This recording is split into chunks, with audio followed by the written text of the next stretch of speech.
ખગ્રાસ ચંદ્રગ્રહણના કારણે ખેડાના તમામ મંદિરોમાં ગ્રહણ યોગ લાગતા બપોરથી મંદિરો બંધ રાખવામાં આવ્યા। ઘણા ભાવિકોને ખગ્રાસ ચંદ્રગ્રહણ હોવાની જાણ ન હોવાથી તેઓ પૂનમના દર્શન માટે મંદિરે પહોંચ્યા હતા, પરંતુ મુખ્ય દરવાજો બંધ હોવાથી ભાવિકોને બહારથી દર્શન કરી પરત ફરવું પડ્યું। હજારો ભાવિ ભક્તો શ્રીજીના દર્શન વિના પરત ફરતા દુઃખની લાગણી અનુભવી રહ્યા હતા।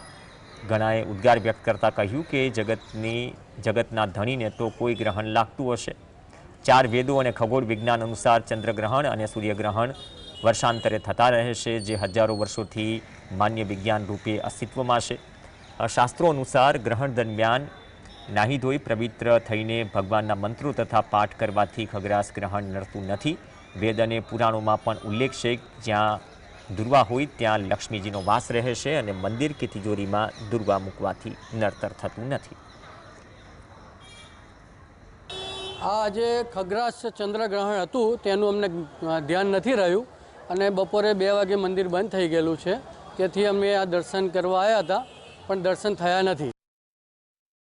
એ અંતર્યામી છે અને અમારી પ્રાર્થના સમજી શકે છે, પણ અમે એવી અપીલ કરીએ છીએ કે દરેક જનતાને માટે હંમેશા આ મંદિર ખુલ્લું રહે।